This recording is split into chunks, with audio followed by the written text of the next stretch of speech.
droga que es alrededor de 17 kilodaltons y que es la que es secretada por macrófagos y monocitos. En cambio, en presencia del inhibidor, la conversión de la forma precursora a la forma madura queda completamente bloqueada.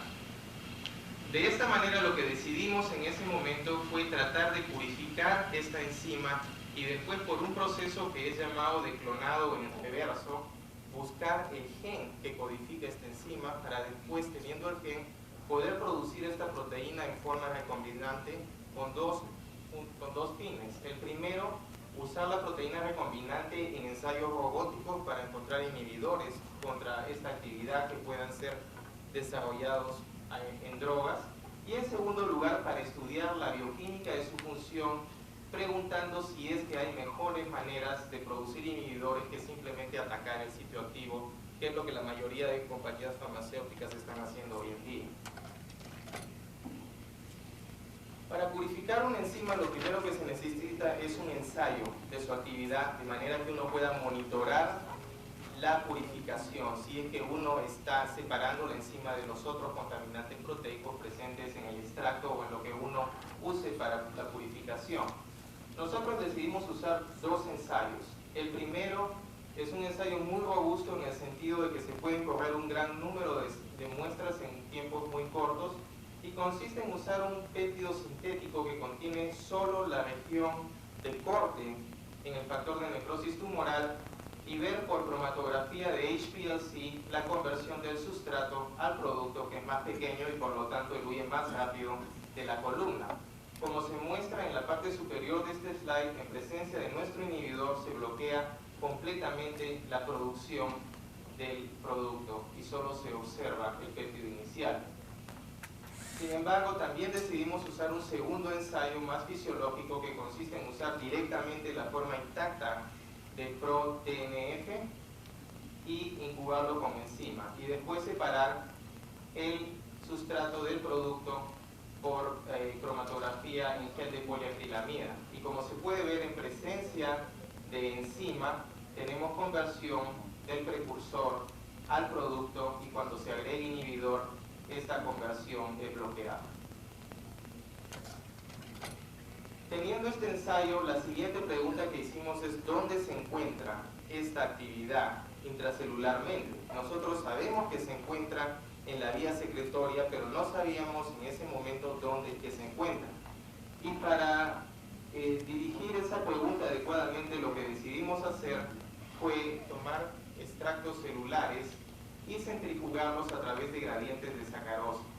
Y lo que ocurre es que los diferentes organelos de la vía secretoria tienen diferentes densidades, de manera que cuando se someten a una fuerza centrífuga en una centrifugadora, sedimentan a distintos puntos de ese gradiente de azúcar que tiene distintas densidades, de menos densidad a más densidad. Y de esta manera, por ejemplo, es posible separar diferentes fracciones de aparato de Golgi, lisosomas, mitocondrias y finalmente el núcleo, membrana plasmática, que es muy pesado, van a estar al fondo de este gradiente. Lo que encontramos en este tipo de experimentos es que la convertasa de TNF sedimenta exclusivamente en lo que llamamos la fracción G2, que es una fracción de aparato de Golgi. Esta fracción tiene actividad tanto contra el péptido sintético, cortándolo en el lugar correcto, esperado para la conversión de TNF, como contra la forma intacta de ProTNF, y en ambos casos tenemos inhibición completa con el inhibidor que fue originalmente usado en el descubrimiento de esta actividad. Ahora, estos son buenas noticias y malas noticias. Son buenas noticias porque sabemos dónde se encuentra la enzima y está en un lugar lógico, dado que TNF es secretado y sabíamos que está en la vía secretoria. Pero son malas noticias debido a que el Golgi es una organela muy poco abundante en la célula. Alrededor del 1% de la proteína total de una célula mamífera es aparato de Golgi. Y hay miles de proteínas que pasan a través del Golgi porque es la organela central del proceso secretorio. Todo aquello que va a salir de una célula pasa por el Golgi. Todo aquello que va a formar parte de la membrana plasmática y otros organelos pasa por el Golgi. De manera que para purificar una proteína del aparato de Golgi a homogeneidad se necesitan factores de purificación de entre 100.000 a 500.000 veces sobre el extracto inicial. Es decir, es como tener una manifestación en la Plaza San Martín y tratar de encontrar a un individuo en particular. Esa es la tarea. Tal tarea es imposible si no se tiene un paso de afinidad, es decir, algún tipo de ligando, de anzuelo que uno pueda usar específicamente para pescar la proteína de interés de la sopa proteica total que hay en el extracto celular. Lo que decidimos hacer es, como tenemos una vez más este inhibidor que es potente, tiene una constante inhibición en el rango nanomolar y es muy específico, entonces decidimos que este iba a ser nuestro anzuelo. Y lo que hicimos fue, a través de un procedimiento de química orgánica, acoplar el inhibidor a este brazo orgánico que es después a su vez acoplado a una matriz inmóvil. Entonces el experimento consiste en tomar el extracto en que nosotros sabemos que está la actividad, incubarlo en presencia de esta matriz que contiene nuestro...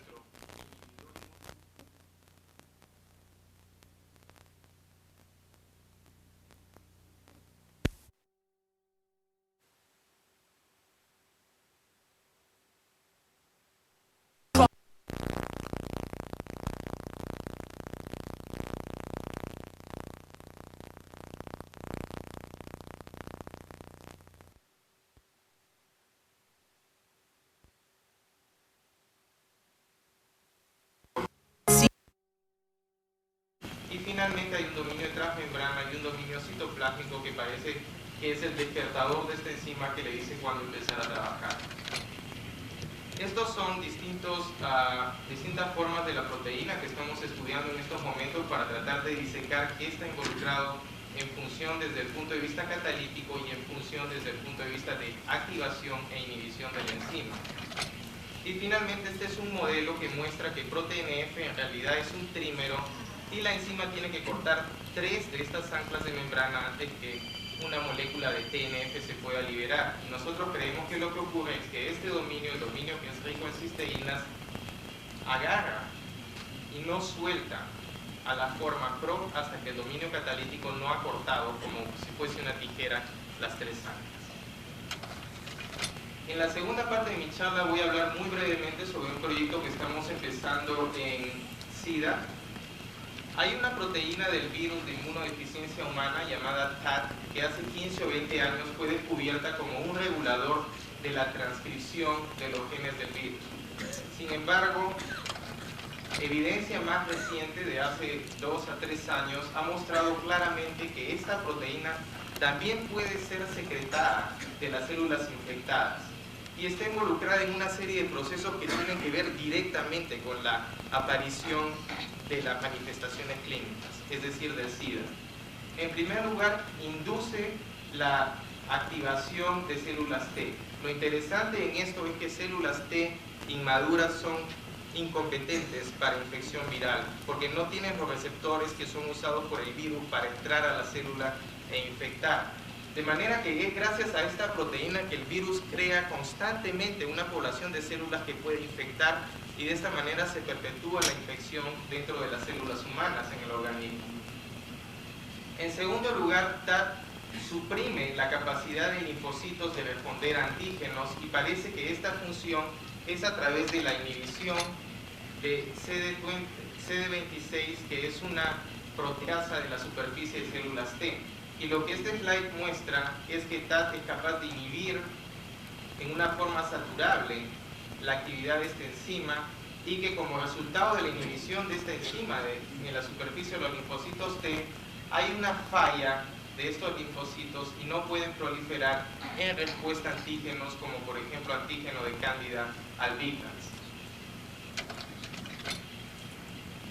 Adicionalmente, TAT parece actuar como un factor angiogénico.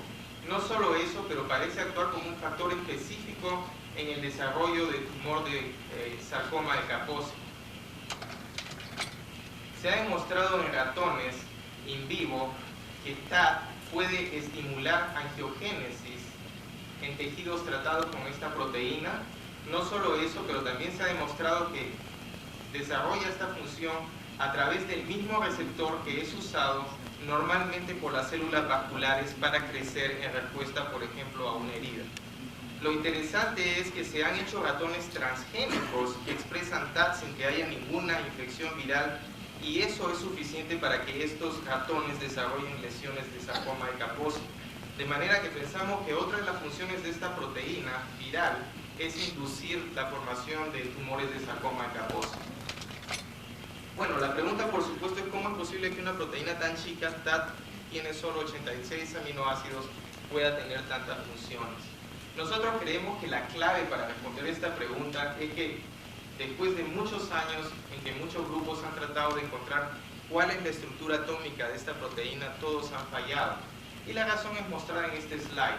Este es una comunicación que sumariza los resultados que se encontraron por técnicas de resonancia magnética, en la cual solo fue posible asignar algunas interacciones dentro de la proteína, pero no fue posible asignar toda la estructura.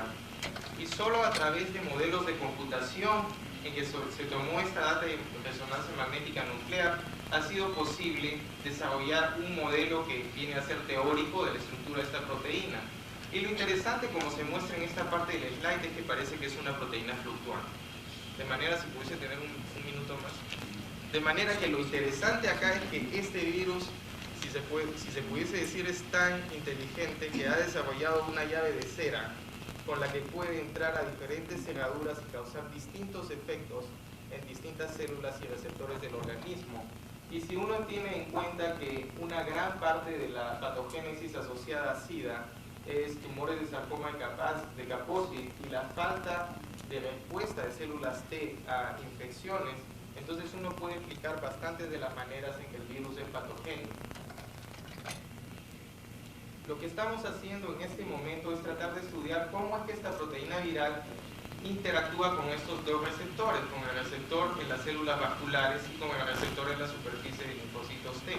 Porque si podemos entender cómo es que la proteína cambia de conformación cuando ve estos receptores distintos, entonces podemos entender cómo es que esa interacción resulta en las funciones de bloqueo de funciones celulares. Y de esa manera podemos pasar al paso siguiente, que es usar síntesis orgánica para desarrollar inhibidores que bloqueen la interacción de TAT con estas proteínas del organismo. Entonces, en lo que se convierte la tarea es, en lugar de tratar de matar al virus, tratar de bloquear las maneras en que el virus es patogénico, y entonces sencillamente tener el virus de SIDA es como tener un resfrío. Uno trata las manifestaciones y deja que el virus se vaya simplemente porque, bueno, el sistema inmune eventualmente se va a encargar de él, y esto ha sido demostrado, que el sistema inmune sabe cómo destruir el virus. Esto es simplemente para mostrar que estamos siendo capaces de hacer en sistemas recombinantes de estas proteínas, y el paso siguiente va a ser determinar la estructura de los complejos, así como las interacciones. Y finalmente quisiera terminar agradeciendo a los colegas con los que he trabajado durante estos años. Primero en Glaxo Wellcome, un verdadero ejército de gente que estuvo trabajando en el descubrimiento y clonado de la convertasa de TNF. Tenemos también un colaborador en la Universidad de North Carolina, en Chapel Hill, Brian Kay. Y finalmente ahora mi propio grupo en Penn, Jun Lee, Su Joaquín, Gail Devine y Yang Hu, y más o menos están divididas 2 a 2 trabajando en TNF y en SIDA. Gracias.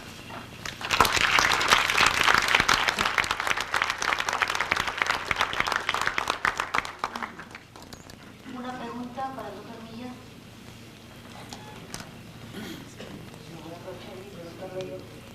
Marco, esta CD26 es una molécula exclusiva de células CD4, Sí. Eso significaría que si nosotros tuviéramos una célula con CD26 transportada con CD26, ahora esa célula podría ser inyectada por HIV. No, no es tan simple, porque se necesita más de un receptor. Hay varios receptores y parece que estos receptores forman un complejo con proteínas virales en la cápside del virus. Y es solo una vez que este complejo está formado que puede ocurrir fusión entre la membrana viral y la membrana plasmática, y es en ese momento que el núcleo del virus que contiene el material genético entra a la célula. Pero se está tratando, hay gente que está haciendo el experimento de tratar de reconstituir las distintas proteínas y demostrar que eso produce fusión. Que hay algunos experimentos de fusión usando células que no son relacionadas a linfocitos T, que están dando resultados muy interesantes. Muchas gracias. ¿Habrá? Una pregunta, ¿se sabe si TAC cambia de conformación en el momento que se asocia al receptor o simplemente es alguna interacción con alguna otra molécula soluble que determina un cambio conformacional que permite que encaje en alguno de los distintos? Esa es una buena pregunta. Para CD26 no sabemos. Para desarrollado moléculas muy pequeñas que tienen prácticamente la misma potencia anticoagulante que heparina y son completamente sintéticas, de manera que son completamente definidas desde un punto de vista químico. Entonces lo que estamos haciendo es tratar de cocristalizar TAC con estas moléculas chicas, con estos miméticos chicos de heparina, preguntando si es que adquieren una conformación particular.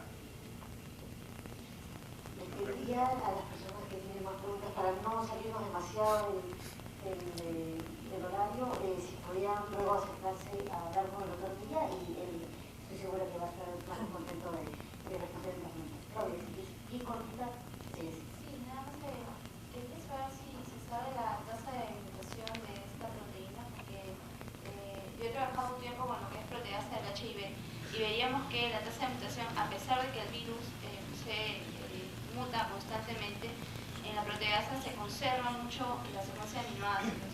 Quería saber si en esta proteína TAC también es así, más o menos conservado, o si muta más o menos tanto. Es altamente conservada. Los estudios de mutagénesis que se han hecho han demostrado que hay muy pocos lugares donde esta proteína tolera cambios sin perder completamente una u otra función. Y a esto debo decir que la mayoría de las funciones en realidad que han sido analizadas desde un punto de vista genético simplemente se refiere a la transcripción, porque es el fenómeno que ha sido estudiado más. Pero TAT es una proteína muy esencial y no tolera mutaciones. No es como, por ejemplo, la transcriptasa reversa, que uno de los grandes problemas en tratar de encontrar inhibidores es que cada 3 años sale una variante nueva resistente a inhibidores, y justamente el problema a largo plazo, la razón, ¿qué hago perdiendo mi tiempo estudiando una cura contra el SIDA? El problema es que los cócteles de inhibidores de proteasas y transcriptasa reversa eventualmente van a fallar, porque este virus muta mucho. Entonces la tarea, lo que estoy apostando en mi carrera es, en realidad, de atacar al virus, simplemente tratemos de bloquear las formas en que el virus es patogénico y dejemos que el sistema inmune mate al virus, porque está demostrado que el sistema inmune sabe cómo deshacerse del virus. Si uno agarra a un paciente a la semana 8 a 10 después de la infección, uno tiene una viremia increíble. Hay alrededor de, depende de qué estudio uno vea, hay entre 10 a la 8 y 10 a la 11 partículas virales por mililitro de sangre. Uno va en la semana 16 y uno no puede encontrar ni un solo virus, es indetectable en sangre. Y es ese 0.000000001% que queda escondido en las células, probablemente en las células gliales, el que da origen después a la infección secundaria que resulta en el compromiso del sistema inmune. Agradecemos una vez más al doctor Villa.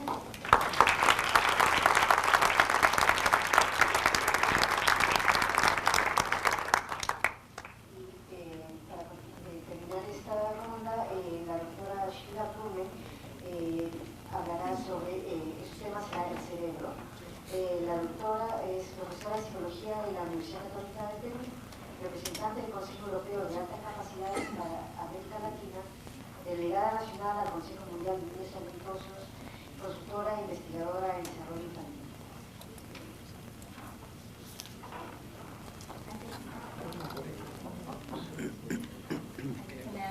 Buenas tardes a todos, disculpen la tardanza, ha sido sin mayor intención porque por lo general me gusta llegar temprano.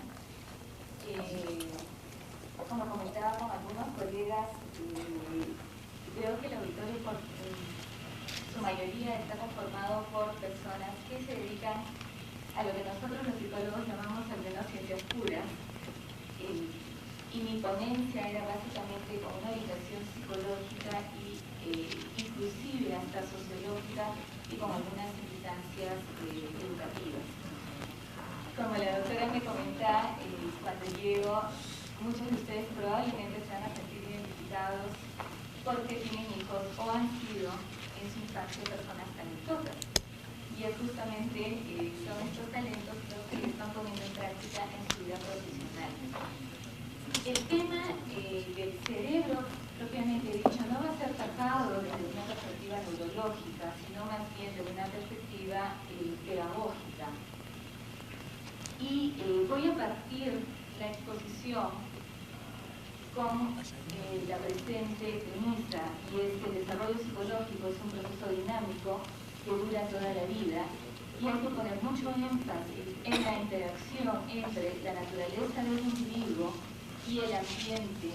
Es justamente esta interacción la que va a determinar el tipo de conducta, así como aquellas motivaciones conductuales que emergen y se manifiestan en las diferentes áreas.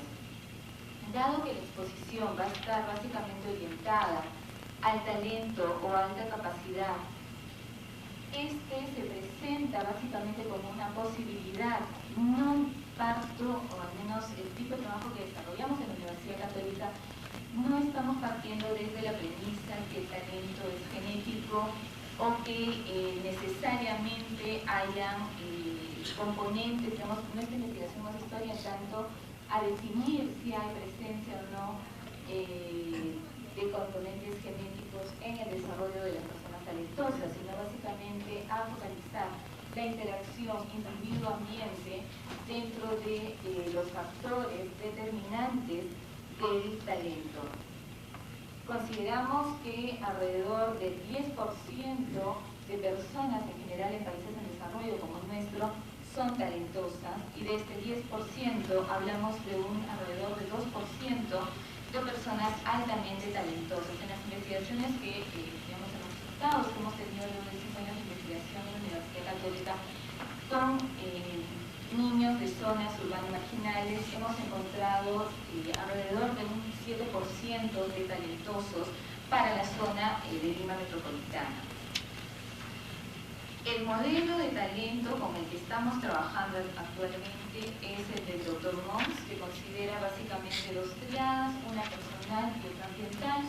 Dentro de la triada personal tenemos la presencia de 3 factores que son motivación, creatividad y capacidad excepcional como determinantes del talento del individuo, pero este talento no se manifiesta si es que no hay un contexto. Dentro de este contexto, una triada también de 3 factores que es escuela, padres y familia, que dan el soporte emocional y dan el holding, digamos, para que este talento se pueda manifestar.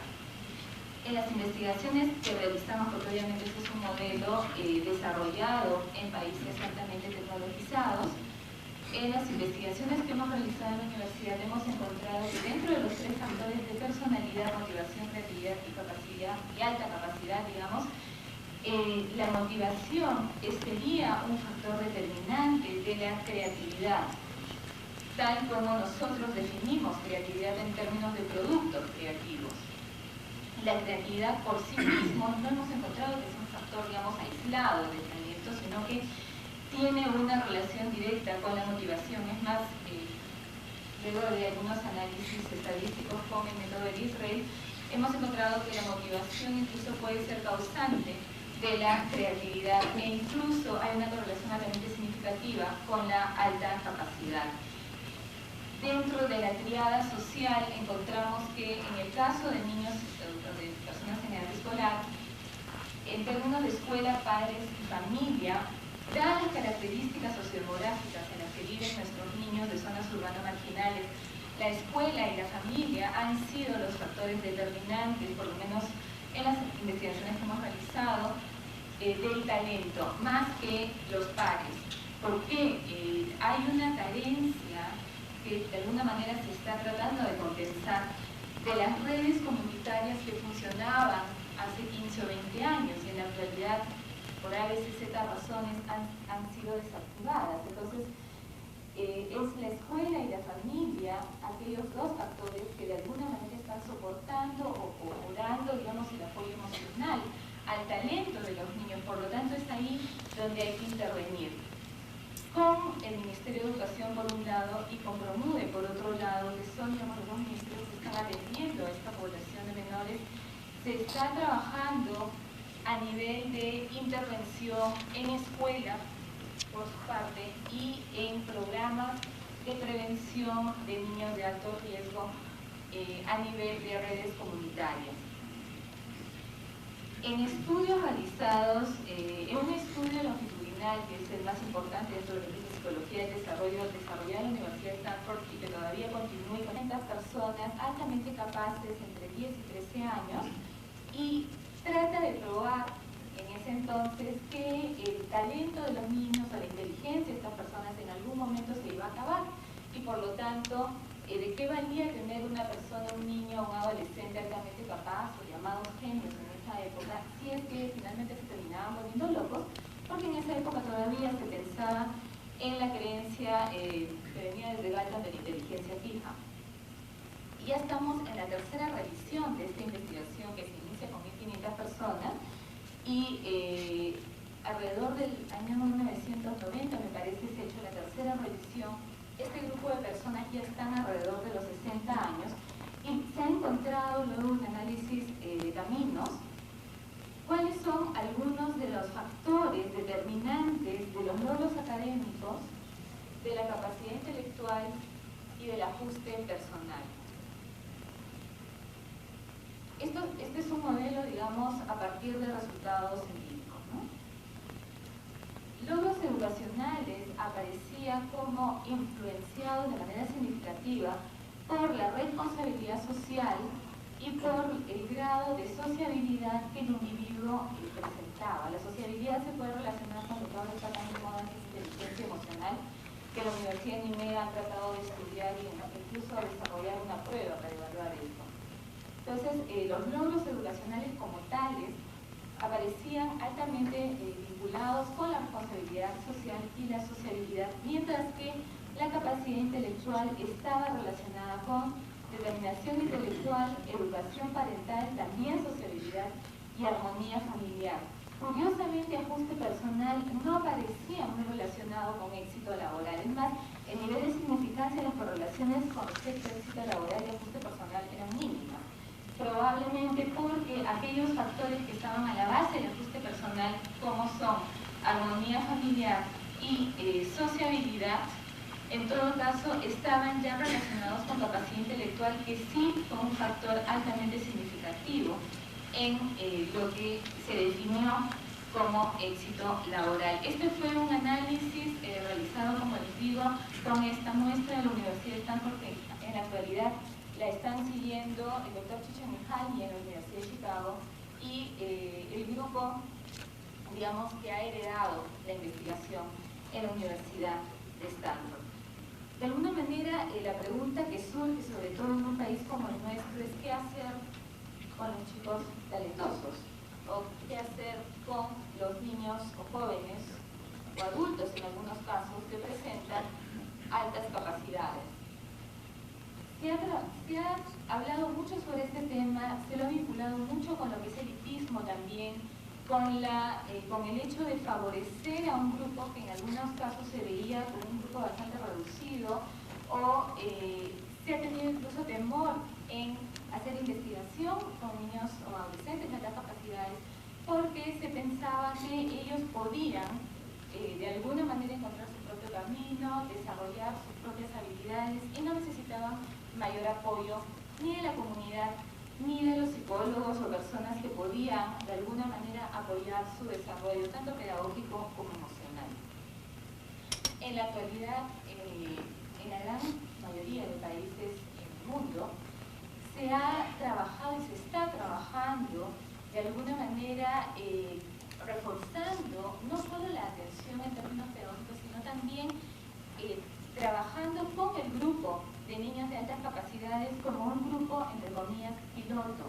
Piloto porque lo que se ha encontrado, y hemos encontrado nosotros también las investigaciones en la Universidad Católica, es que aquellos programas que se desarrollan para los niños talentosos, si bien ayudan y nos muestran resultados significativamente digamos, importantes en términos de análisis pre-post-test, más que favorecer al grupo de los talentosos, favorece al grupo de los no talentosos. Es decir, cuando hemos desarrollado programas para chicos talentosos en escuelas regulares de zonas urbanas marginales, los resultados nos han arrojado evidencias sumamente claras de mejoras con respecto a la percepción de sí mismos y de su comunidad, de los niños con altas capacidades, pero más aún han sido benéficos para aquellos niños que no fueron identificados en un primer momento como talentosos, sino muchos de ellos incluso como chicos con problemas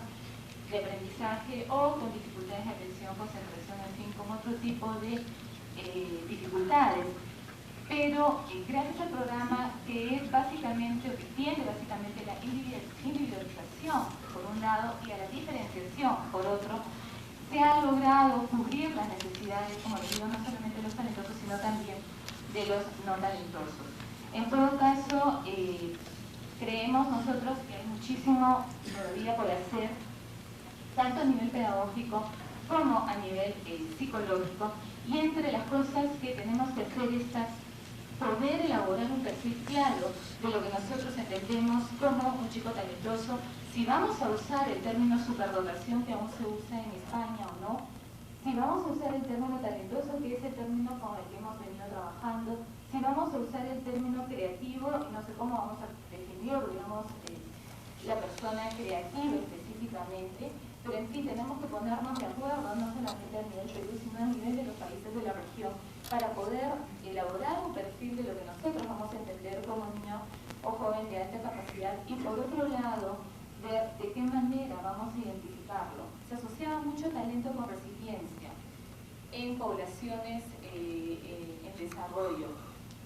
Puede ser una alternativa porque hay muchos elementos comunes entre niños talentosos y los niños llamados resilientes, pero en todo caso hay mucho aún por hacer y tenemos que partir con un buen sistema de identificación. Dentro de esto tenemos una gran variedad, digamos, de categorías. Por un lado tenemos las pruebas de logros escolares y de capacidades, así como las pruebas de inteligencia. Por otro lado tenemos indicadores más cualitativos que cuantitativos entre cómo es el perfil, el funcionamiento intelectual de un niño, qué es lo que se espera de él a nivel de potencial o de funcionamiento, y cómo es que realmente se está comportándose dentro del salón de clase. Por otro lado tenemos otro tipo de materiales, tales como el análisis del portafolio, que es relativamente nuevo dentro del campo de la psicología, pero que la necesidad cognitiva que tiene va relacionado con lo emocional. Y justamente una de las cosas que hemos encontrado al momento de hacer identificación y elaborar el perfil de talentoso es que la motivación está directamente relacionada con la aparición de creatividad y de alta capacidad. Por lo tanto, no se le puede quitar esto. Entonces, justamente una de las cosas que conversábamos con Modesto Montoya en algún momento fue de poder ampliar los programas de atención, sea en ciencias, que es el caso, digamos, de la mayoría tiene acá congregados, o otras áreas específicas de atención, pero por lo menos comenzar con algo, comenzar con ciencias y tecnología, para poder atender las necesidades de estos chicos, y no solamente pensar en Lima Metropolitana, que ya hay dentro de todo este perfil, sino también poder diversificar y llevar a otras partes del país que tanta falta hace. En la Universidad Católica una de las cosas que se está tratando de hacer es trabajar a nivel de capacitación de docentes, y dentro de la capacitación de docentes poder formar y no deformar a los profesores con respecto a este tema, y también sensibilizar y alertar a la comunidad en términos de la necesidad que tienen los niños talentosos de ser estimulados tanto a nivel cognitivo como afectivo. En la actualidad estamos trayendo el diploma de estudios avanzados en la atención al talentoso para formar profesores como título a nivel internacional, que lo otorga la Universidad Católica de INEM, Holanda, junto con el Consejo Europeo de las Capacidades, y poder iniciar por lo menos así, de alguna manera, la formación de gente que ya está en el campo de una manera empírica, pero que no ha tenido una formación científica previa que respalde aquello que está haciendo dentro del aula. Muchas gracias.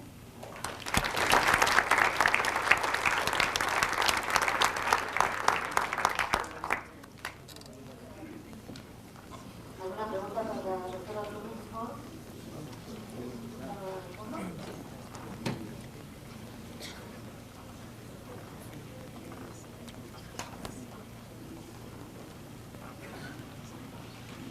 tardes. Quisiera felicitar a la expositora por su interesante tema, saludar también a la mesa directiva por traernos aquí un tema con implicancias pedagógicas, como usted lo ha mencionado.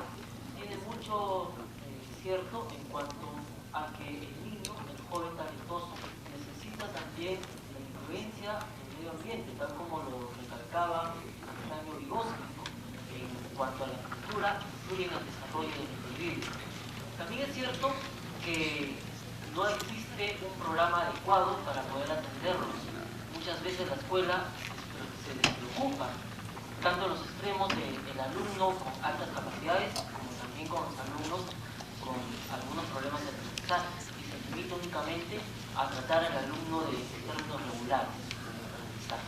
Mi pregunta es la siguiente: si existe algún tipo de programa para poder apoyar a estos alumnos e identificarlos. Usted ha mencionado en el perfil algunas cualidades, algunas características, pero ¿cómo hacer también para que nosotros manejemos estos instrumentos y poder aplicarlos en nuestra actividad diaria?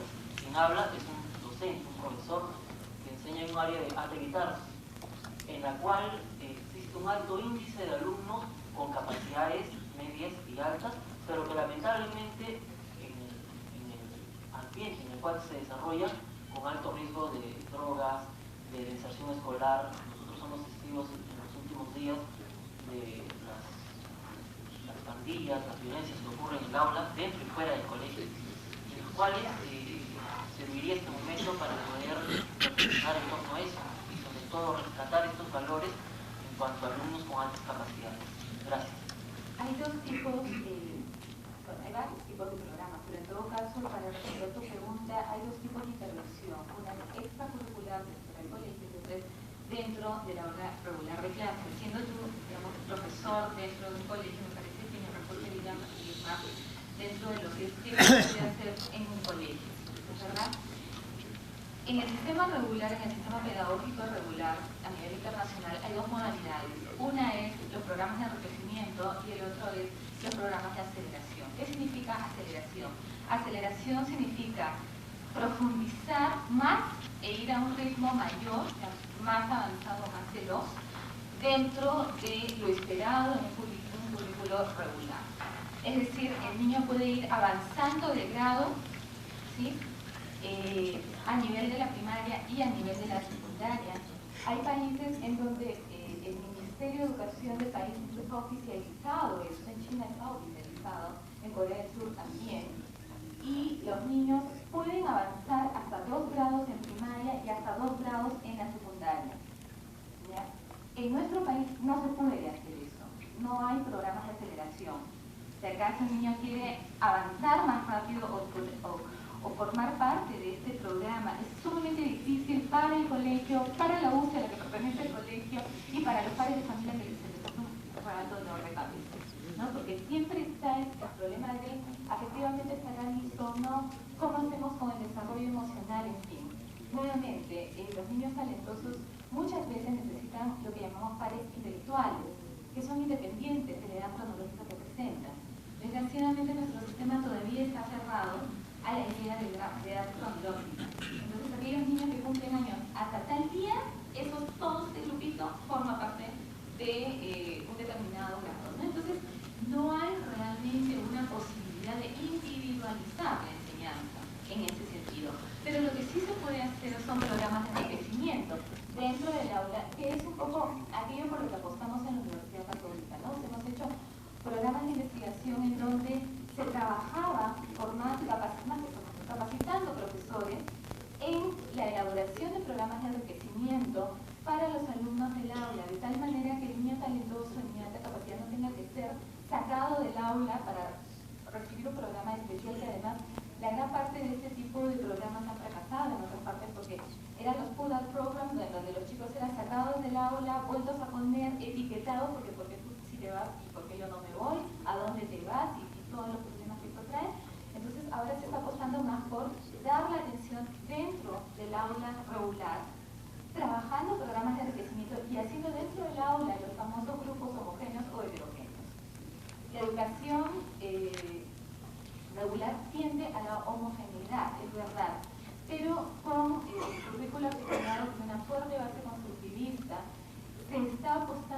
mucho por la heterogeneidad de los grupos dentro del aula. Por lo tanto, el actual currículum, sin querer queriendo, favorece los programas de enriquecimiento dentro del aula.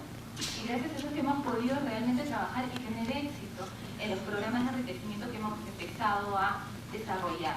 No tocamos arte vital, hemos trabajado sí con tono pero no precisamente con ese distrito donde estabas en nuestro museo aleatorio, probablemente, pero en todo caso puedes venir a la universidad y te podamos dar el material. Y lo importante es primero formar al profesor, primero darle la capacitación al profesor para que sea el docente quien lleve los programas de enriquecimiento al aula. Lo que sí hemos encontrado es que si el profesor no está motivado, cualquier programa que intentemos realmente desarrollar se nos cae, ¿no? O sea, empezamos siempre por capacitar al profesor y sobre todo por proveer al docente de un grupo de soporte emocional para él también. O sea, otros docentes de la zona son capacitados para que juntos puedan tener grupos de estudio periódicos, venir a conversar con la gente de la universidad, explicar los problemas y poderlos solucionar un poco trabajando como un grupo de soporte también, ¿no? Intercambiando ideas. Una última pregunta, por favor, si puede ser bastante breve. Buenas noches a la mesa directiva y a los señores que se encuentran en este encuentro científico. Quien les habla es el director Manuel Rodríguez Rodríguez del Programa de Atención Educativa para Niños con Facultades Talentosas Sobresalientes.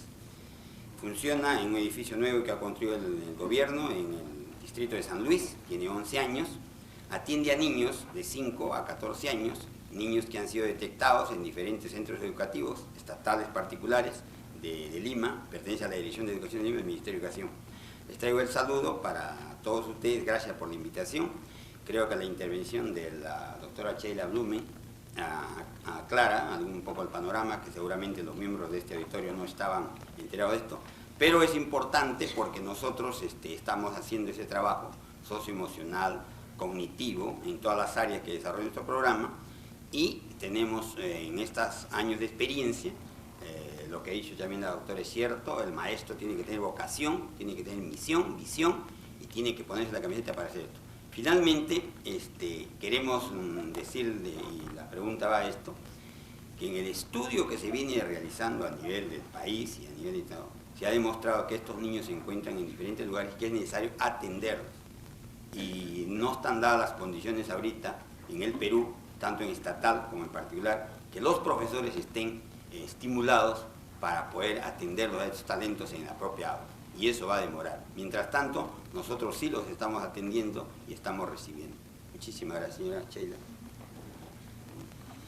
Bueno, sí hay programas que se están desarrollando tanto a nivel del ministerio como a nivel privado, ¿no? En diferentes colegios.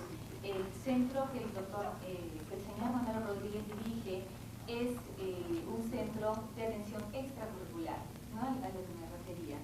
No están trabajando dentro del salón de aula regular. En todo caso, aquellos niños que necesitan atención especializada van ahí para recibir esa atención de manera extracurricular. No son diferentes programas. Por ejemplo, el trabajo que hace SUPRESID en los días sábados de atención a aquellos niños, si bien no aquellos niños catalogados de alguna manera etiquetados como talentosos, pero sí aquellos niños que tienen el interés por la ciencia, vendría a ser considerado también como un programa semanal, porque los programas para talentosos no han descubierto la pólvora, o sea, nadie está descubriendo cosas diferentes.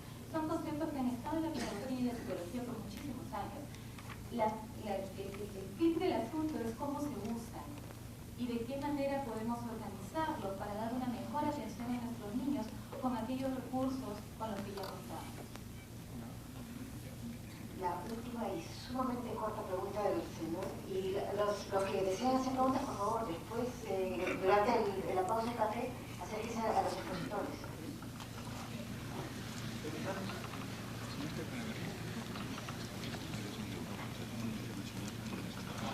Precisamente soy profesor de SUPRESID por más de 5 años enseñando electrónica, y más por afición que por rigor académico he observado una cosa interesante, y quiero hacerlo con el conocimiento de la doctora. Ocurre que hay una serie de circunstancias seguramente explicables con los que tienen esto. Lo cierto es que de repente un poco que llama la atención sobre algunas generalizaciones que se hacen. Si decimos como una generalización que no incluye, yo me pregunto cómo explicar, porque esto es alguna modificación más o menos básica, una modificación de personas, cómo explicar que, por ejemplo, hijos de personas aparentemente que están en otro mundo, fuera de la ciencia, muy lejana a la ciencia, más bien tienen curiosidades científicas y con mucha predisposición para avanzar.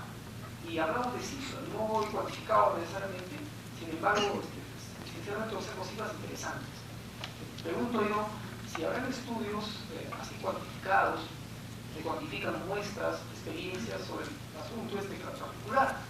Y para ejemplo solamente, ¿cómo explicar que una niña, hija de 2 psiquiatras, que dan disertaciones internacionales, pero a la niña le gusta electrónica, le gusta pintura, y los papás no saben que ella pinta los murales de su colegio? Y dicen que se va a pasar eso porque alguna vez cuando pretenden por ahí explorar qué hacen en los ratos de ocio, y cuando insinúan sobre el asunto, dicen que caramba, si le gusta eso, se le va a pasar seguramente. Pero ella ya está progresando en el asunto, le gusta electrónica. Otro ejemplo, para citar una cosa, la hija de un popular cómico, el Machucado, que actúa en televisión, esa niña es una excelente escritora electrónica, trabaja conmigo y podría hacer caso. Y que en el total de 500 alumnos que he tenido en los últimos 5 años, hay una cifra interesante. Entonces yo podría decir, o es la excepción a la regla, o en su defecto, hay que poner en cuestión esa generalización de que el medio ambiente está influyendo en la predisposición, en todo caso en las acciones de los niños. Usted es un excelente profesor, porque el medio ambiente influye también, se considera también el profesor, la persona que guía al niño o al joven, al mentor o al tutor. No necesariamente son los padres los que influyen de manera más significativa el desarrollo del talento de sus hijos, sino aquel adulto o persona más significativa, pero para ellos. O sea, el ser padre o madre, desgraciadamente, no nos da el derecho, por así decirlo, de transmitir todos nuestros intereses a nuestros hijos. Porque de repente esa niña o ese niño ha sido expuesto a otros, definitivamente a otro tipo de estímulos, sea en el colegio, sea en la casa, porque además nuestros niños, sobre todo ese tipo de padres, no son precisamente criados por sus padres. Hay otras personas que influyen significativamente en la crianza de estos niños. Entonces habría que ver allí quiénes han sido los adultos significativos en la vida de esos niños. Y es lo que encontramos en la vida, digamos, de personas que de alguna manera han tenido trascendencia por algún tipo de aporte significativo a la humanidad. No necesariamente son los padres. La familia es un factor, pero no es el único. La comunidad o los pares son otro factor, pero tampoco son los únicos. Y el colegio o aquel mentor o tutor que se encarga de la educación también. O sea, no hay un factor, un único factor, digamos, en ese sentido, sino es una conjugación de factores que vienen del exterior. O sea, cuando muchas veces nos referimos a ambiente, nos referimos al contexto, nos referimos a la afuera. O sea, no a factores internos del individuo, sino a aquellos factores externos que de alguna manera han moldeado su desarrollo. Agradecemos una vez más a la doctora Sheila Truman por su presentación.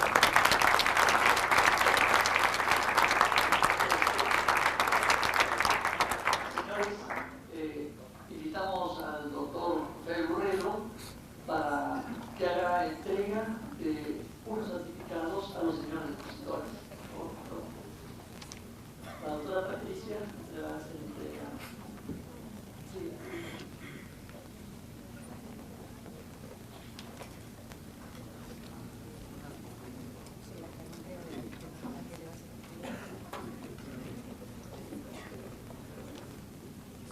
El doctor Ricardo Fujita.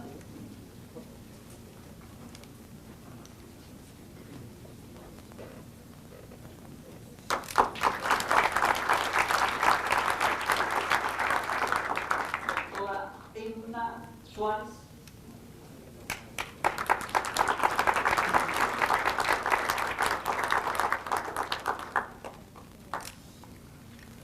Doctor Marcos Villa.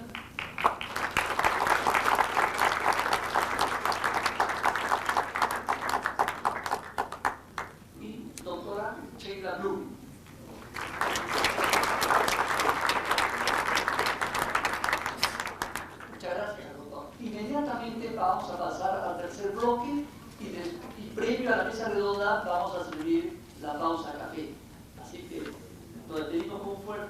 aplauso a los señores invitados a Ibrahim, coordinador de este tercer bloque, a hacerse presente.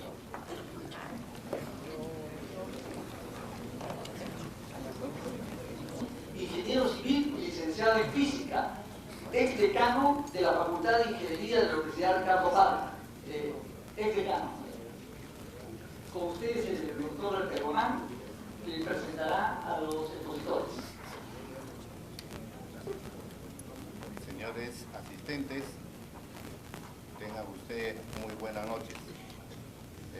Continuando con el programa, permítanme ustedes en primer lugar dar la cordial bienvenida a los distinguidos expositores de esta tercera parte, al doctor Miguel Santana y al doctor Víctor Peña, quienes nos expondrán temas de actualidad relacionados al campo de la microelectrónica y al campo de la nanoestructuras.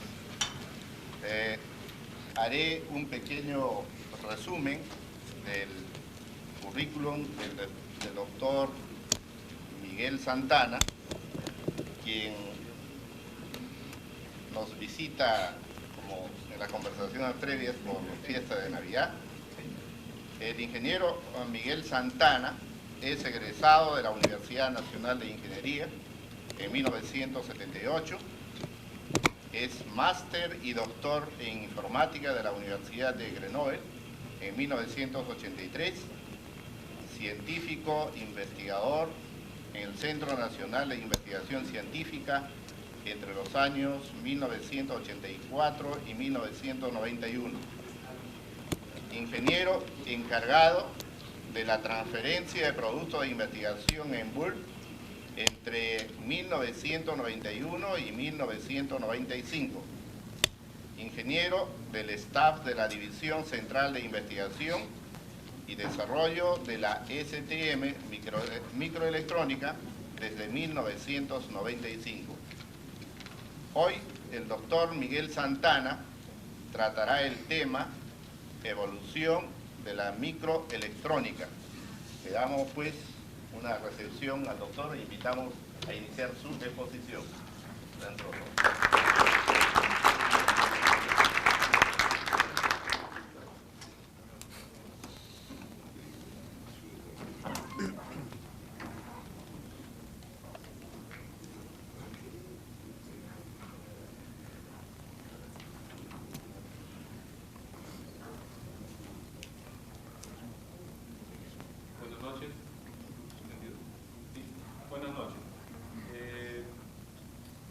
Antes de comenzar, quisiera pedirle disculpas por dos cosas que van a notar de inmediato.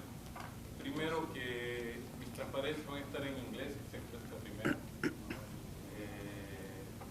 Lo que sí, yo les voy a hablar en castellano, que de repente van a notar defectos. Yo salí hace mucho tiempo del Perú y solo vuelvo por razones familiares y no por razones... Entonces, en los términos, de repente voy a tener algunas dificultades en algunas cosas. Te pido disculpas por eso. Otra cosa, tal vez que quisiera decirle previamente que el tema que voy a tratar, la microelectrónica, es un tema bastante, ¿cómo decir?, especializado. Se trata de tecnología bastante moderna.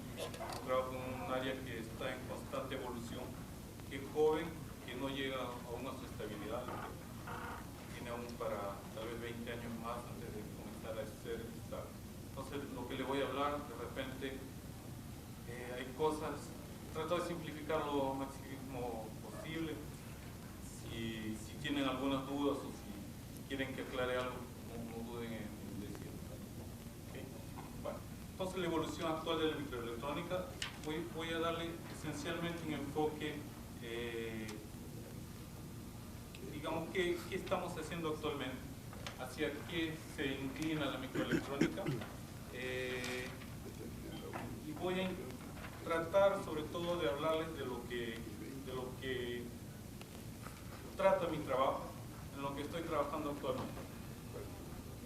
Primero voy a hablar esencialmente de productividad. Después de esta exposición hay una discusión sobre transferencia tecnológica. trabajado en transferencia tecnológica y actualmente vamos de desarrollarla por todos los medios para tratar de cumplir con el desarrollo de todo lo que es producción actualmente, puesto que la microelectrónica se ha vuelto un producto de base que se encuentra en todas las otras áreas, que sea, por supuesto, en los microcomputadores que conocen ustedes, en todo lo que es tecnología hardware, pero también en los carros, en los televisores, en los teléfonos, en todo lo que se toca actualmente, ustedes tienen microelectrónica tras eso. Se ha vuelto un producto de base, un producto que sirve a cualquier otra industria y como tal es una parte fundamental de todo lo que se desarrolla actualmente. Todo lo que es automatización pasa por la microelectrónica y las exigencias que hacen todas estas industrias a la nuestra son bastante importantes. Entonces la primera parte va a ser esencialmente ver por qué estos problemas de productividad y cómo hemos logrado dar una respuesta a esto. El área en la que me desenvuelvo, el segundo punto que voy a tratar, se llama los sistemas embarcados. Es una respuesta, la respuesta más reciente a este reto de productividad. Luego le mostraré cómo ha ayudado a una evolución en el mercado de la microelectrónica, esta respuesta que hemos elaborado. El impacto que ha habido y qué es lo que viene después de esto. Comencemos por el primer punto. Entonces, la productividad en microelectrónica, como ustedes saben, en todas las áreas siempre uno trata de medir la productividad de una cierta manera. En mi área se va a medir, antiguamente se medía por transistores que uno sacaba por día de tiempo, como por decir, en informática ustedes hablarán de líneas de código por día, por semana, tratamiento de diferentes cosas, separar lo que es datos de la voz, separar lo que es video de la voz, etc. Entonces, ese va a ser nuestra parte superior en esta definición, y abajo, pues antes hablábamos de días, pero hoy día es el mercado de las otras industrias el que nos obliga a decir cuál va a ser nuestro intervalo de tiempo. No está en nuestra mano. Cuando un fabricante, por ejemplo, por decir, nosotros hacemos circuitos para los discos duros, un disco duro, un fabricante hoy día lo hace cada 6 meses, saca una nueva generación. Y ellos nos imponen que cada 6 meses saquemos nuevos productos para ellos, cada vez más performantes, cada vez más rápidos, cada vez más completos. Entonces son ellos los que nos imponen cada 6 meses. Hoy día estamos trabajando en teléfonos, por ejemplo, celulares. Hoy 99, estamos trabajando para el año 2001, el año 2002. Entonces son ellos los que imponen las medidas de tiempo. En ese sentido, pues, ¿qué nos queda a nosotros? Pues tratar de responder lo máximo posible a esta espera que hay de nuestro trabajo. Y en ello, pues ha habido a lo largo del tiempo, hemos tenido diferentes respuestas.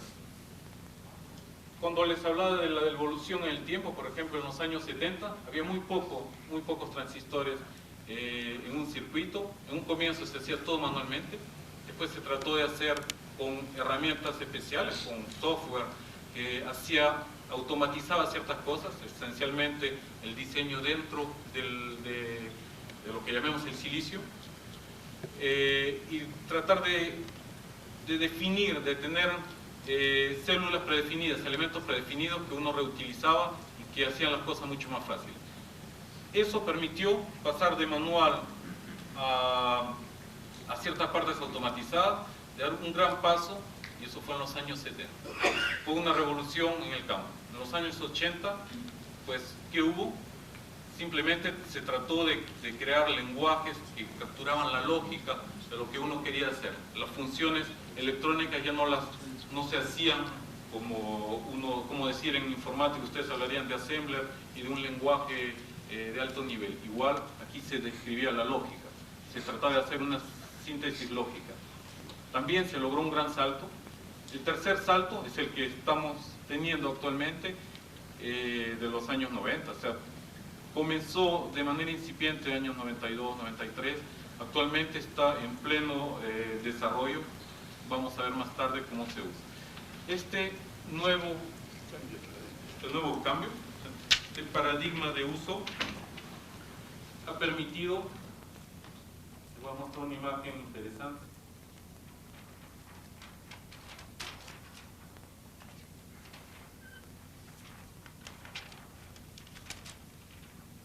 Por decir,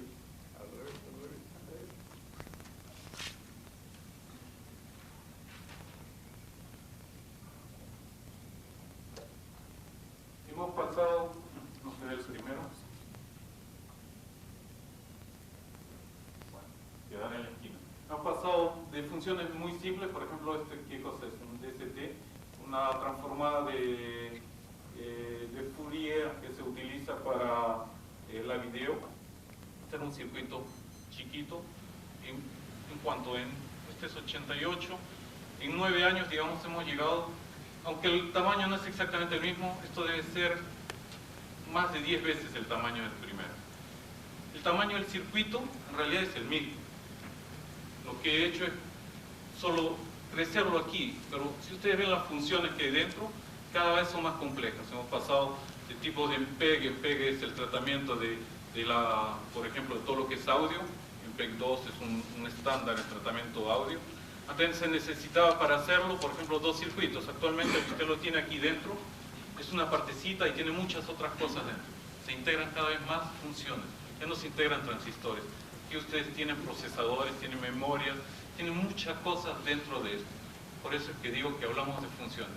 La complejidad es enorme. Hoy día llegamos a los 15 millones de transistores. Este debe tener unos 8 millones de transistores en el año 97. Hoy día, 99, estamos llegando a los 20 millones. Es una imagen típica de la evolución que se tiene. Entonces,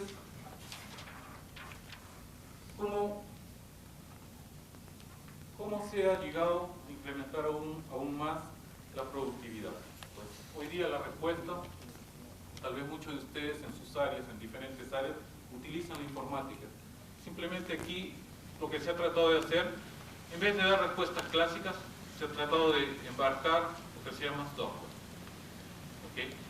Lo que se ha tratado de hacer es, pues, el modelo que usan para muchas áreas. Por ejemplo, ustedes tratan el pago de las personas con computadores, lo automatizaron. Aquí también vamos a automatizar de la misma manera. Vamos a usar máquinas, el mismo modelo, pero en vez de utilizar un computador que es suficientemente grande como para que no entre en un circuito, pues vamos a tratar de extraer la esencia, utilizar procesadores similares a los que se usan en los computadores.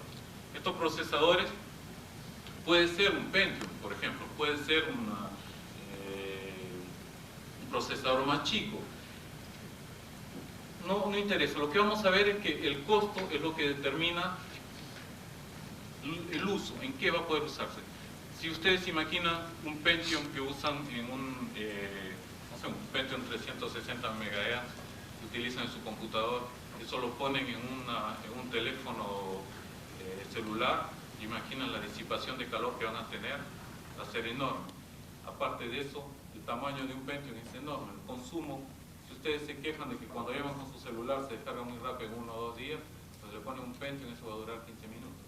Entonces, no siempre la respuesta está en los procesadores estándar. Entonces, lo que se trató de hacer es de utilizar otro tipo de procesadores que se llaman los ASIC, que son específicos al área en la que se quiere utilizar. Un sistema embarcado, lo que se llama un sistema dentro de un chip, un circuito, pues semeja mucho un computador. Va a tener la memoria, va a tener memoria de datos, memoria para el programa. Tal vez va a tener 2 procesadores, uno especializado como equivalente a un Pentium, similar a un Pentium, digamos, otro que va a especializarse en el tratamiento de señales. Y aparte de eso se va a poner otras cosas, por ejemplo, lo que se llama la goma, lo que pega todo el resto, lo que va a hacer que todo funcione junto, control general, las entradas-salidas. Las entradas-salidas no son como las que ustedes utilizan en un computador, es decir, una impresora, un teclado, una pantalla. No, van a ser de otro tipo. Cuando usted pone, por ejemplo, la entrada-salida en un teléfono, va a ser las teclas que usted marca, el micrófono que le permite escuchar, el sensor que le permite escuchar la voz, etc. Esas van a ser las entradas-salidas. Y según el caso, vamos a tener bloques que permiten hacer un tratamiento más rápido, buffers, por ejemplo, que permiten acumular datos, etc. Y en todos los casos vamos a tener algo muy particular, que el tiempo real es fundamental. Todo esto para decir que nos encontramos con un modelo muy similar a lo que conocemos en informática. Es más, si yo estoy en esta área, ha sido viniendo de la informática en realidad. Hemos venido a aplicarla aquí. Este paso que se ha dado ha permitido un gran salto y actualmente somos capaces de hacer sistemas muy complejos. Les voy a mostrar entonces qué es lo que llamamos los sistemas embarcados, que es la segunda parte de lo que quería hablar. Rápidamente aquí, ¿por qué usamos sistemas embarcados? ¿Por qué usamos procesadores? Porque todo lo que es algoritmo implementado en software es mucho más fácil de implementar. Si ustedes se imaginan hacer algo con elementos mecánicos, ustedes saben que una vez que lo construyeron, para volverse atrás es imposible, hay que volverlo a construir. Cuando hacen algo con hardware es algo parecido, es bien difícil volverse atrás. Una vez que ya está hecho, el volver a hacer un circuito cuesta montones de dinero. Un simple circuito que ustedes lo hacen como prueba cuesta alrededor de $1 millón. Entonces, volver a hacer un nuevo circuito, pues usted no lo hace una, dos, tres veces, no, trata de hacerlo una vez y de repente va a probarlo una segunda vez, haya invertido $2 millones. No lo va a estar volviendo a hacer cada mes, o menos aún cada semana. Entonces, poner el software permite evitar esas cosas, la flexibilidad. Y, sobre todo, si hay evolución, pues se cambia el programa, listo, no se cambia el resto de cosas.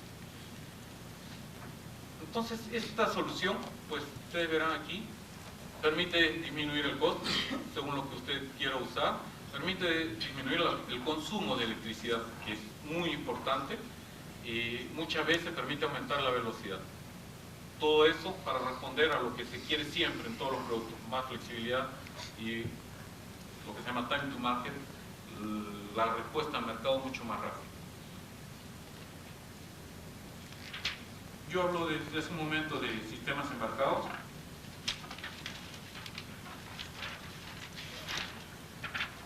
Solo para darles una definición un poco más precisa, pues sistema embarcado contiene un procesador, al menos uno, a veces dos, a veces cuatro, a veces mucho más. Realiza funciones dedicadas, es decir, que el sistema que usted va a realizar, por ejemplo, para un teléfono celular, va a servir para el teléfono celular y no va a servir para, por ejemplo, su estéreo o para su televisión, no. Cada uno realiza una función determinada. Por supuesto, lo que se trata de hacer hoy día es de reutilizar cosas, y lo veremos más tarde. Pero por ahora dejemos esto aquí.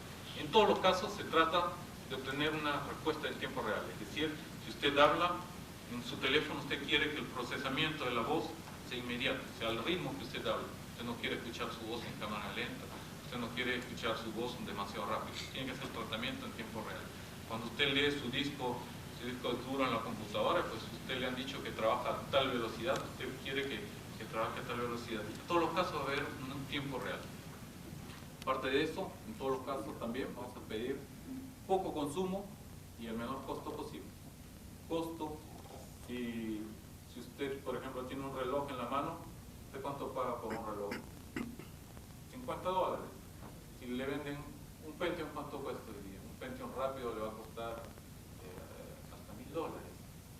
Usted no puede poner un Pentium, o sea, va a tratar de conseguir soluciones mucho más rápidas, hay procesadores que cuestan menos de $100. Es así ese tipo de soluciones que uno se orienta. Hoy en día, solo para darles una idea, dentro del desarrollo de los sistemas, 50-75% del esfuerzo, del trabajo que se realiza para hacer un sistema, hoy día se dedica al software.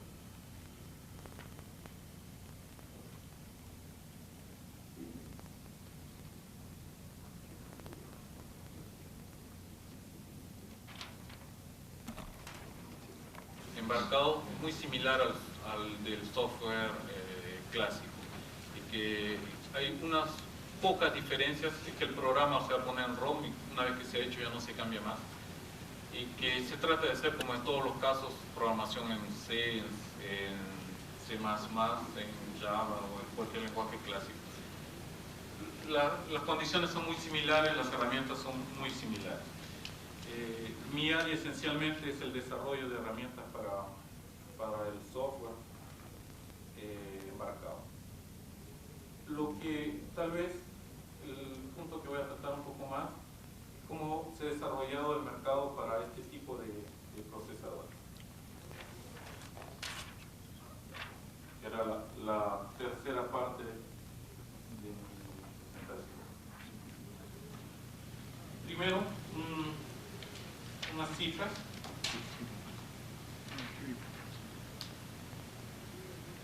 Que les dan una idea de lo que es el mercado de los semiconductores, la maquinaria electrónica.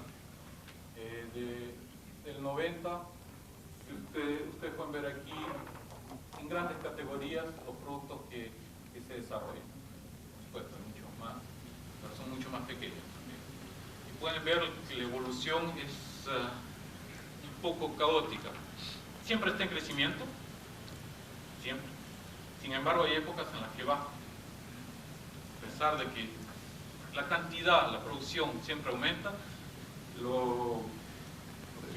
digamos, las ventas pueden disminuir. Esencialmente, por ejemplo, estos últimos años ha sido a causa de las memorias. Ustedes saben que las memorias han tenido épocas en que han sido carísimas y ahora, por ejemplo, hoy en día las memorias están prácticamente regaladas. Usted puede comprarse 32 megas de memoria por nada, no sé cuáles serán los precios en el Perú, pero $40 le da 32 megas de memoria. ¿Okay? Entonces esto ha disminuido a pesar de que la cantidad producida es mucho mayor, pero en dinero mucho menos. Lo que quería mostrar esencialmente es que a partir del año 90, que los microprocesadores representaban solo 18% de la producción, hoy en día ya se llega a 33%. Y se estima que en el año 2000 esto va a seguir aumentando, cada año aumenta. Vamos a llegar tal vez a 50%. Probablemente el segmento más grande de la producción en la microelectrónica. Y dentro de esto, ¿qué corresponde a qué cosas?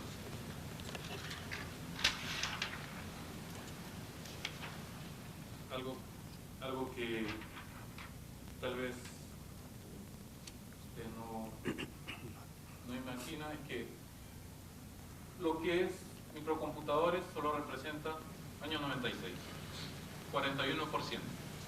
Todo lo que es embarcado es 59%. 150 millones de procesadores, menos de la mitad eran en esa época PC. Y hoy día esta cantidad tiende a disminuir. Hoy día se considera que está en 37%. O sea que en realidad la mayor parte de los procesadores están aquí. Es aquí donde se juega mucho el destino de todo lo que se consume. Y aquí estoy hablando de procesadores 32 bits, es decir, lo que hay en las máquinas que ustedes utilizan. Pero en realidad,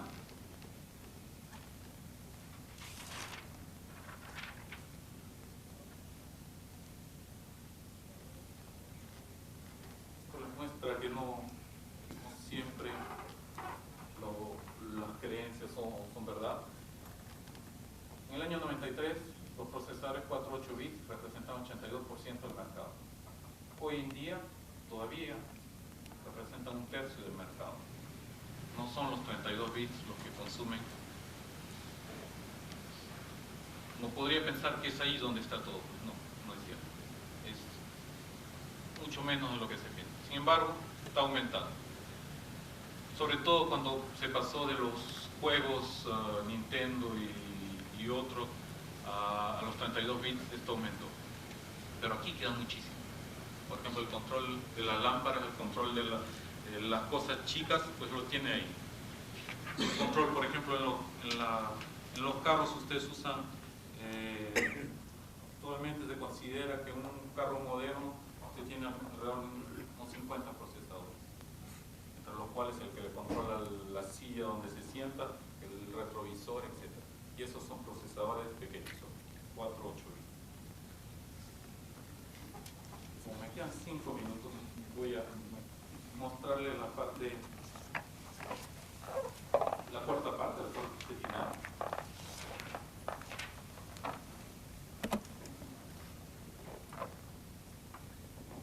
¿Dónde se usan los procesadores? Simplemente en todo. Sistema de frenaje, discos, teléfonos, estéreos, los radios, la televisión, los satélites, todo lo que necesita procesamiento. Están reemplazando todo lo que es en hardware. Y les puedo dar una imagen, mostrarles una imagen. Que Clásico es un producto que acabamos de desarrollar, es un video teléfono. Por ejemplo, aquí tienen ¿cuántos procesadores? 1, 2, 3, 4, 5. 5 procesadores en un solo producto, que controlan todo dentro del teléfono, tanto la voz como la imagen que va a tener usted en el video teléfono.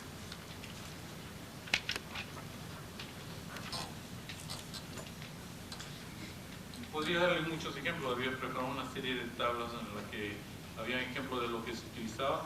Bueno, yo creo que lo vamos a dejar ahí. Tal vez lo que les voy a mostrar es una imagen muy bonita, un producto que acabamos de desarrollar en el que yo he participado. Digamos que se lo muestro porque un poco por orgullo, porque yo he participado en el desarrollo de este procesador. Este es el programa, el procesador está aquí. Como ven, un procesador es súper chiquito, el programa que usa es mucho más grande. Y aquí tiene 2 procesadores, este de aquí y por acá está el otro.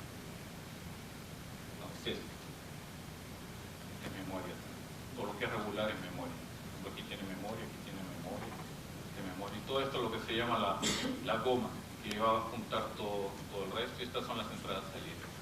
Este es un teléfono a la norma DECT, son los nuevos teléfonos inalámbricos que se comienzan a usar y que son mucho mejores que los anteriores. Bueno, para terminar, quería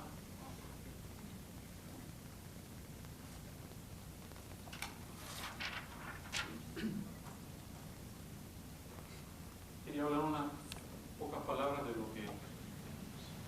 lo que existe. Bueno, yo les he hablado de microelectrónica, tal vez para algunos son cosas raras, para mí es un poco el cotidiano.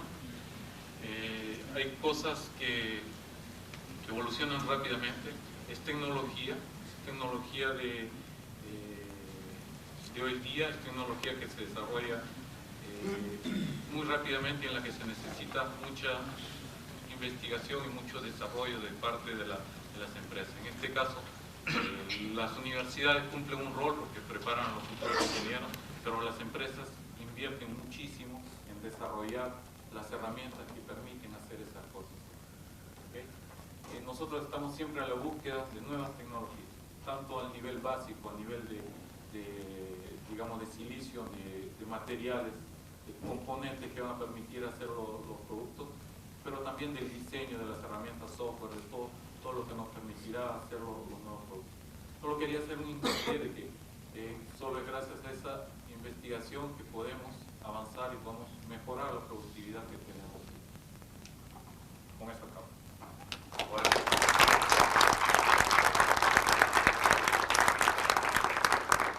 Tenemos al doctor Miguel Santana por su brillante exposición. Invito a los señores asistentes a hacer las preguntas que creen convenientes.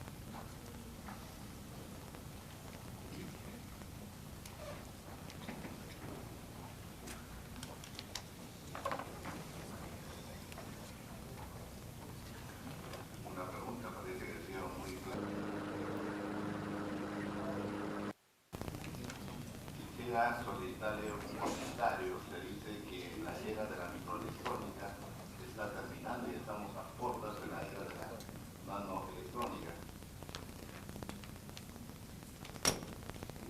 Actualmente, digamos que todavía queda bastante espacio antes de llegar al nivel. El límite actualmente de la microelectrónica es el átomo. Está llegando a las dimensiones del átomo, pero digamos a nivel del átomo. Pero de aquí a que lleguemos al átomo todavía hay unos 15 años. Hasta allí las cosas pueden funcionar con las tecnologías actuales. A partir de allí, una investigación para tratar de, digamos que es una barrera que tenemos que pasar de una manera u otra. Muchas gracias, doctor. ¿Alguna otra pregunta, por favor?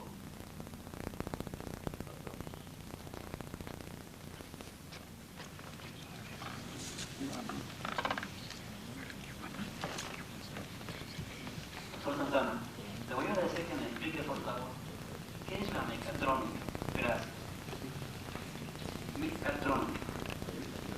Creo que no soy la persona adecuada para responder esa pregunta. Nosotros no trabajamos en... O sea, yo personalmente me dedico a la microelectrónica y es mi área. Fuera de esa sería difícil que le pueda responder.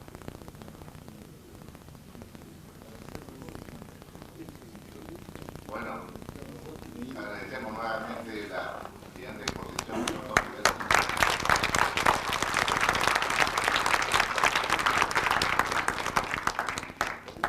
Nuestro siguiente expositor es el doctor Víctor Peña, quien tratará sobre el tema de nanoestructuras. Un breve resumen del currículo del doctor Víctor Peña es egresado de la Facultad de Ciencias de la Universidad Nacional Mayor de San Marcos. Ha hecho estudios de posgrado, de maestría y de doctorado en el Centro Brasileiro de Pesquisas Físicas, Río de Janeiro, Brasil. Su área es física de la materia condensada, materiales nanoestructurados, aleaciones metálicas en fases fuera del equilibrio termodinámico, mecanosíntesis, materiales magnéticos blandos y duros. Tiene publicaciones en revistas científicas de carácter internacional en un número bastante considerable. Actualmente el doctor Víctor Peña es profesor principal de la Facultad de Ciencias Físicas de la Universidad Mayor de San Marcos, director de la unidad de posgrado de la misma universidad y cuenta con 28 años de servicio en la docencia universitaria. Invitamos al doctor Víctor Peña a iniciar su conferencia sobre las nanoestructuras. Antes que nada, muy agradecido a los organizadores del evento por esta invitación. Antes de comenzar, vamos a enseñar, digamos, unas ideas bastante descriptivas sobre los materiales nanoestructurados.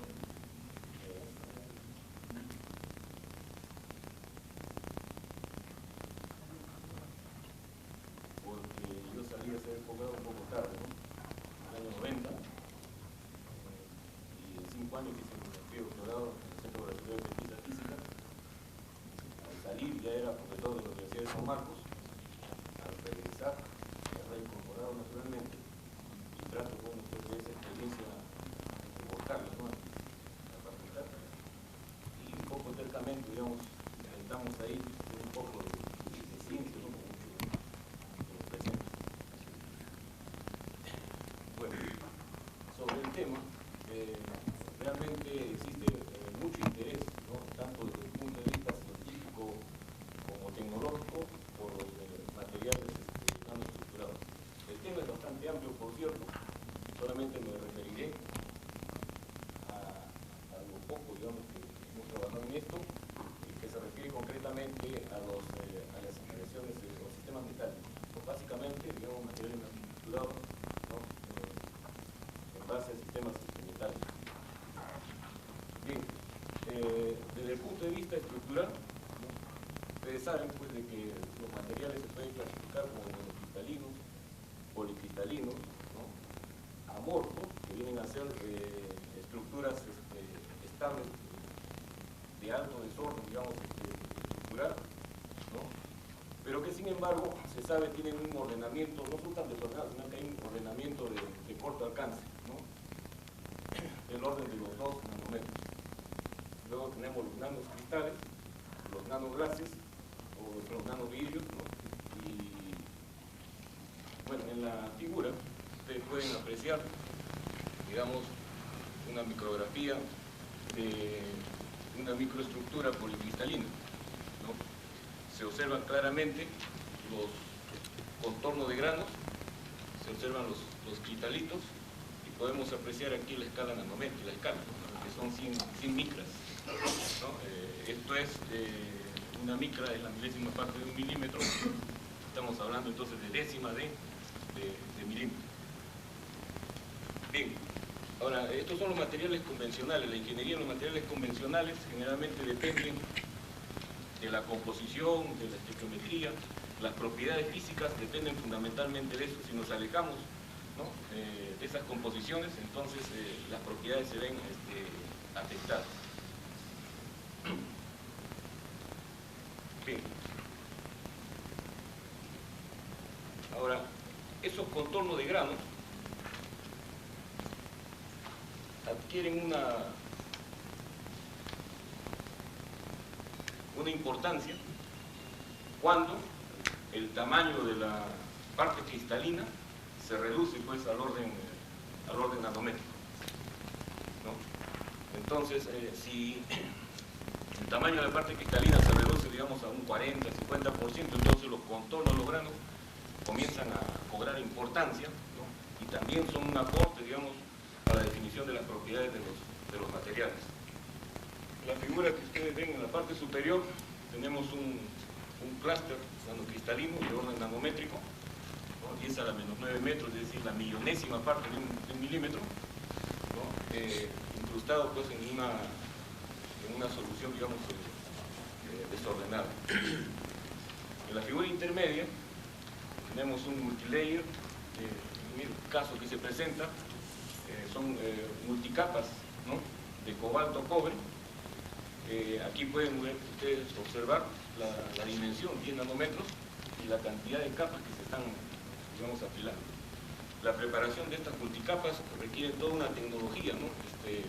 Muy especial, sistemas de alto vacío, vías electrónicas, es decir, toda una tecnología bastante particular, ¿no? En algunos casos, digamos, muy costosa. Aquí en la parte inferior podemos apreciar un composite, metal de transición metaloide. Parece que es, no, sí, metal, es cobre con niobio. Bien, esta es una aleación obtenida en frío, ¿no? Sin pasar por los puntos de fusión de los metales reactantes, ¿no? Y en ciertas condiciones se pueden conseguir, digamos, dimensiones nanométricas, ¿no? Que van, digamos, a definir al material.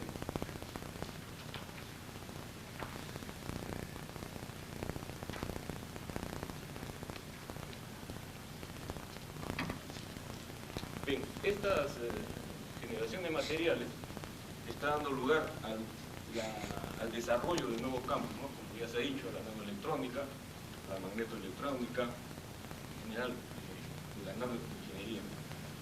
Bien, en lo que respecta a la investigación básica, ¿no? Que es, digamos, lo que yo hago en la Universidad de San Marcos, ¿no?